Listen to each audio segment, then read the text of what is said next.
Presiding Officer, the ongoing use of vaccination in our efforts against COVID will be a key part of an updated strategic framework which will set out in greater detail our approach to managing COVID more sustainably and less restrictively in the remaining phases of the pandemic, and then as the virus hopefully becomes endemic. Managing COVID more sustainably and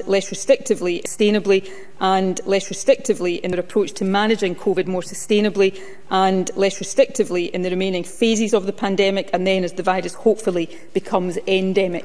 We continue to engage with a range of interests on the contents of this updated framework. However, I can confirm today that we intend to publish it on the 22nd of February, immediately following the February recess. Parliament will subsequently get an opportunity to debate and vote on it.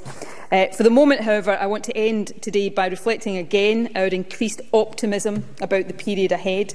However, after almost 2 years of this ordeal, I know getting back to normal for short periods followed by further disruption to our lives is not what any of us want. A return to normal that is sustained is what we want and are striving for. Sustained is what we want, and are striving for, and that is what the updated strategic framework will be aiming to support.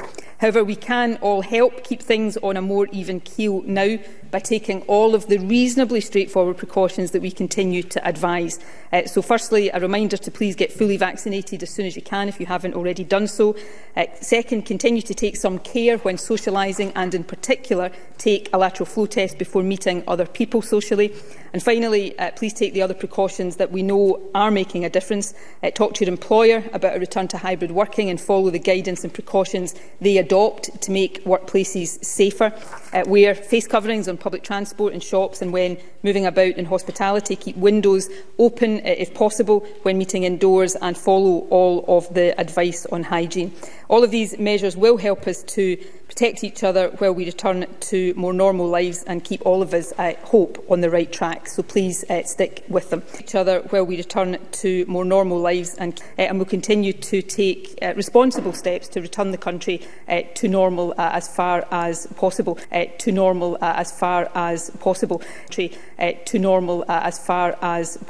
relation to the strategic framework, I think it's right and proper, particularly as we have now lifted most of the measures that were in place, that we think very carefully about the medium to long-term approach that we take. This is a time, I think, where we need to think quite fundamentally about the approaches that are right for the future, but it is also important that we think carefully about this. There is a temptation, and I understand it, to say that because COVID is now more under control, that we should lift all of the basic protections, but in actual fact it is some of those basic protections that has helped us get it under control and will help us keep it under control, and that is true of Test and Protect. Of course, take responsible and proportionate actions to support the country through this and back to normal in a safe and sustainable way.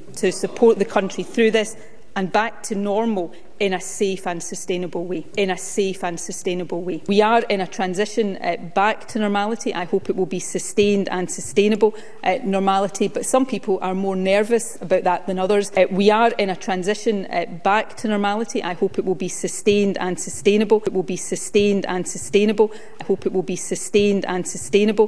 Normality, but some people are more nervous about that than others, and some people, of course, remain at higher risk of COVID than others. So if we all pull together, as we have done through the earlier stages of the pandemic, and support each other in this way, then I think it makes that transition all the easier, but it is likely to make it more sustainable as well.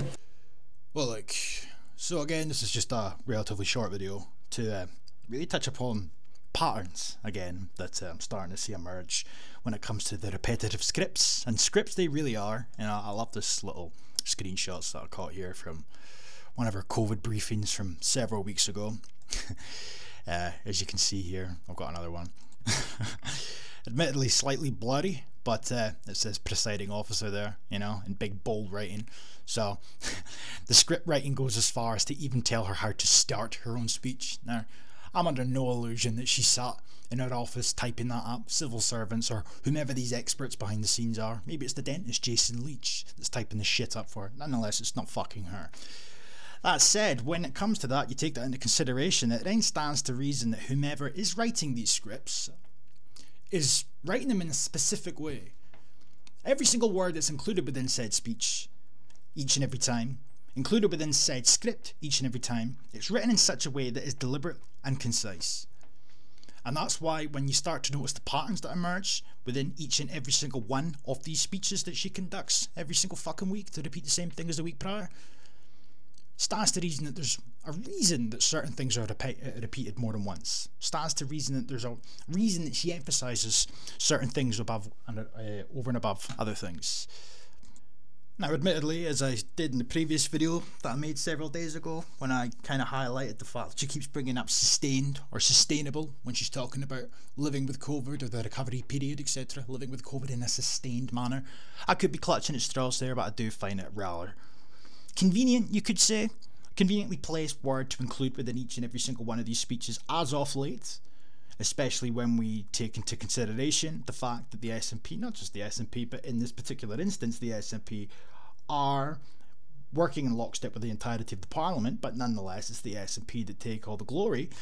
They're implementing the Sustainable Development Goals. So we're expected to believe that the SNP are implementing the Sustainable Development Goals, and that just by happenstance, they're not related whatsoever, not correlated whatsoever. That every single time she brings up as moving into the next phase, and we live with COVID, we're doing it in a sustainable manner. You know, bear in mind as well though, prior to the big bad jib jabs that were implemented and whatnot, we were always told about when it comes to the ending of said pandemic, it would be a sustainable green recovery, you know. Go figure. But it's really just to highlight the fact that we're now moving towards them releasing their framework. Now, who knows what's going to be included within said framework, but there's a pattern that's been emerging as of late from Thin Lips and her little speeches that she conducts, and it really is the fact that not only is she continuing to highlight that we're moving out of the worst part of Omicron, and it's all due to jib jabs, of course, and all the measures that have been implemented. She keeps bringing up the fact that all the measures that were implemented during the Christmas period, they've played a pivotal role in reducing case numbers. Now let's think about this for a second here. What was implemented during the Christmas period? Okay, so you weren't allowed to go to football matches, football stadiums, etc. You couldn't go there. Okay, you can give them that one. You weren't allowed to go to nightclubs, and if nightclubs were open, then you couldn't go on the dance floor. Alright, okay. And the other one was that you were allowed to go to visit, or you were allowed to meet up with people from 3 different households, but not 4, because 4's deadly, 3 was fine. That was really all there was that was implemented, right? It wasn't like drastic social distancing measures, etc., like we seen at the beginning of the big bad pandemic. But she keeps taking credit for that, and she also then continues to highlight the fact that there's basic measures that we know, there's always an emphasis on the we know part of these statements when she says that. Basic measures that we know work, and then she brings up washing your fucking hands, opening the windows, and of course face masks, as well as jibby jabbies. So when you combine all of those things that I'm bringing up there, I'm bringing them up for a reason. I think that the reason that she keeps talking about getting as close to normality as possible, that's giving you a little indication as to when we get this framework that we're talking about, there's still going to be rules in some capacity. Now there's talks, I can't recall which party are bringing up the suggestion. I think it could actually be the Conservatives, of course, you know, because they're cucks just the same as the rest of them. They're talking about we should be considering going back into some sort of phase structure like we were in before, you know, phase 1 to all the way to, I think it was phase 3 or 4, phase 4, 0 to 4, with 4 being the worst and 0 being nearly normal, as it was called, because you're never quite normal. Oh no, because we can't go back to normal. This is the new normal. But there's a heavy emphasis, this is the point of the video, I was trying to get that there, hence the little compilation at the start. There's a heavy emphasis on talking about getting as close to normality as possible, but never actually saying going back to normality.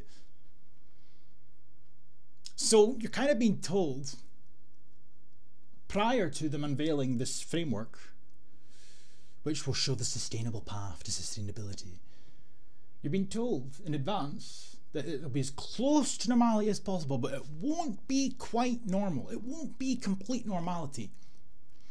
Simultaneously, as you're being told that, time after time after time, as this thin-lipped boot takes to her podium to read these stupid scripts, repetitive scripts, you're being told also that there's baseline measures that we know work, basic measures that we know work. So essentially, in conclusion, I think it stands to reason that you are being prepped, you're being primed for the inevitability, essentially, will be that this framework will probably have face masks for the duration. And even if face masks are the mandatory face mask obligation that we're all supposed to follow and abide by, even if they do lift that, there will be some rules of some capacity.